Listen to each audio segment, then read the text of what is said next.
乡亲啊，继续要来讲这个乌克兰甲俄罗斯的战争，嘛，互人关心到台海之间可能的冲突。美国海军的分析中心4月初3来出一份兵棋推演的报告，甲这个时间是定伫2030年。讲到时阵，阿强啊，若对台湾发动战争，可能有4种的结果。上害的结果是，这个解放军发动着网络的攻击来包围着台湾。啊，上好的状况是，拿查着阿强啊的防空系统，甲这个阿强啊出海的舰艇拢总甲消灭。针对美国这份的报告，咱的国防部的副部长讲，好的经验，国军会来参考。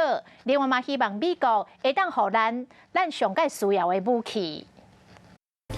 无论是军舰、战斗机、强军的动作到这，对台湾的威胁，就算是清明的连假期间嘛无停。美国知名报道，美国海军分析中心最近的兵棋推演，台海伫2030年发生冲突的情形，其中包括解放军全胜。台美合作将登陆解放军消灭，台湾当过头一波攻击，以及互人上界意外的是，台美抢先发动网络攻击，将台湾的登陆舰拢消灭。他们好的经验可以做很多的参考。我想我们光在这个区块上来讲，对于智库的所有评论都只是参考。战胜不负，我常讲这一句话，要能够掌握敌情，这是最重要。台海协防武器是一个大重点。美国进前宣布讲，美国卖1批武器给台湾，包括派遣专业人员到台湾，提供爱国者防空系统后勤的支援，总共金额差不多是27亿。参议员霍利嘛提出台湾武器出口法案，希望讲加速向台湾运交关键武器的流程。这些东西对我们国家来讲，如果能够拉到第一类的同盟国关系的话，是个好事。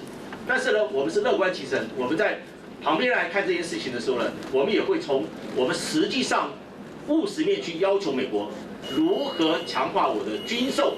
台美紧密的合作，中国正关心。华尔街日报的报道，北京当局正在加速增加核武的设备，公布讲中国一直发展武器，全世界拢知影。国家的安全形势，国防部会继续掌握。我是吴一璇，想要收看最新第一手的讯息，赶快加入华视新闻 YouTube 频道，按赞，开启小铃铛，最专业的主播群说新闻给你听。